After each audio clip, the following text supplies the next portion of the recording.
আসসালামু আলাইকুম এভরিওয়ান, সবাই কেমন আছেন? সবাইকে আমাদের ব্লগে স্বাগত। এটা হচ্ছে আমাদের শুক্রবারের ব্লগ। এখানে টেবিলে যা রান্না দেখছেন এগুলো মাই রান্না করেছে।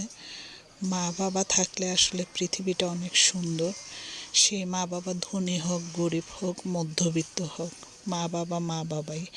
মা বাবা সবসময় চায় বাচ্চাদেরকে একটু আনন্দ দিতে। এই যে বাচ্চারা খেলাধুলা করছিল দুপুরের খাওয়া দাওয়ার পরে। এরপরে বিকেলবেলা আমরা শুরু করেছিলাম বারবিকিউ। এখানে সব কিছু এনে রেডি করে রাখা হয়েছিল।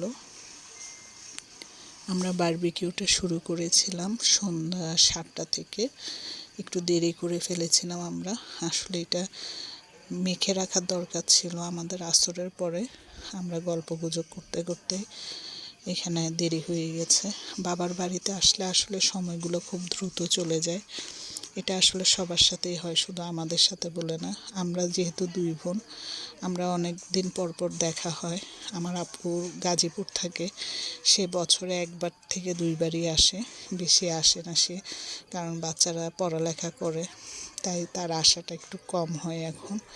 বাচ্চারা বড় হলে আসলে বাবার বাড়িতে আসাও একটু কমে যায়, কারণ বাচ্চাদের পড়ালেখার জন্য সময় পাওয়া যায় না।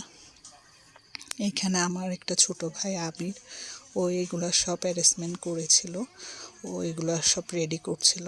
মাখামাখিটা ওই করেছে, আমি জাস্ট ওকে চিকেনগুলো পরিষ্কার করে দিয়েছিলাম। ওই সব কিছু এগুলো রেডি করছে। এখানে সব কিছু দিয়ে মাখামাখি করে তারপর সে এটা রেখে দিবে। এটা আমরা প্রসেসিং করে রাখলাম।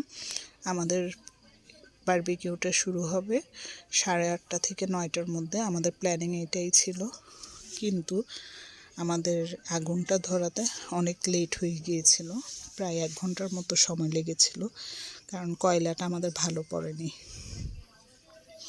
এরপরে আবির এগুলো মিক্স করে মাখামাখি করে এটা সুন্দর করে রেখে দিয়েছিল।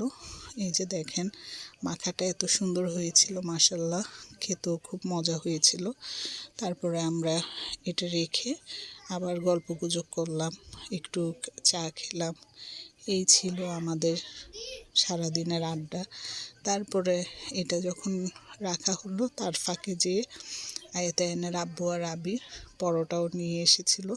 এখানে আমার মামা, খালা, আমার শাশুড়ি, আমাদের ফ্যামিলি মেম্বার সবাই ছিলাম আমরা, বাইরের কেউ ছিল না। আলহামদুলিল্লাহ আমরা প্রায় 26 জনের এটা অ্যারেঞ্জমেন্ট ছিল। এই যে এখানে সে এগুলো সব রেখে এরপরে আমরা একটু পরে যাব চুলায় না, মানে বারবিকিউর মেশিনটাতে আগুন দিতে। এখানে কেরোসিন দিয়ে, কয়লা দিয়ে এই আগুনটা ধরানোর চেষ্টা করছিল। অনেকক্ষণ সময় লেগেছে। বাচ্চারা তো এখান থেকে সরছিল না, আগুনের পাশে ছিল। আমার ভয় লাগছিল, তারপরেও বাচ্চাদেরকে সরানো যাচ্ছিল না। তারা এগুলাই দেখবে। এই যে তাইবা, আয়াত, আয়ান সবাই ছিল এখানে। এই ছিল আমাদের বারবিকিউ পার্টির স্টার্ট। তারপরে বাচ্চারা বসে আছে গোল করে।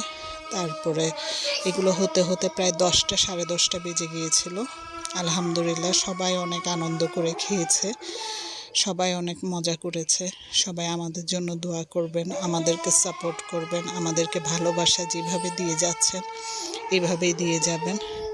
আলহামদুলিল্লাহ আপনাদের সাপোর্ট আর ভালোবাসায় আমরা অনেক দূর এগিয়ে যাচ্ছি। আমি যতটুকু আশা করি নাই তার থেকেও বেশি ভালোবাসা পাচ্ছি, আপনাদের থেকে সাপোর্ট পাচ্ছি। আশা করি আপনারা আমাদেরকে এইভাবেই সাপোর্টটা দিয়ে যাবেন। এদিকে আমাদের বারবিকিউ হওয়া শুরু হয়ে গেছে। আলহামদুলিল্লাহ ফার্স্টে 10টা হয়ে গিয়েছিল, এরপরে আবার দিয়েছে। আর আসলে আমি ভালোভাবে ভিডিওগুলো নিতেও পারিনি, কারণ সবাই এত আনন্দ করছিলাম আমরা। এই ভিডিও করা বা ছবি তুলে সময়টা আমি নষ্ট করতে চাইনি। এখানে আমরা ভাই বোনরা সবাই এগুলো খেয়েছিলাম। শেষ পর্যন্ত ওরা পরোটার মধ্যে তেলটা পর্যন্ত লাগিয়ে খাচ্ছিল। এগুলো নিয়ে আমরা অনেক হাসাহাসি করছিলাম। সবাই আমাদের জন্য দোয়া করবেন। আপনারা সবাই ভালো থাকবেন, সুস্থ থাকবেন, সবার জন্য দোয়া রইল। সবাই আমাদের জন্য দোয়া করবেন। ধন্যবাদ সবাইকে আমাদের পাশে থাকার জন্য। আসসালামু আলাইকুম।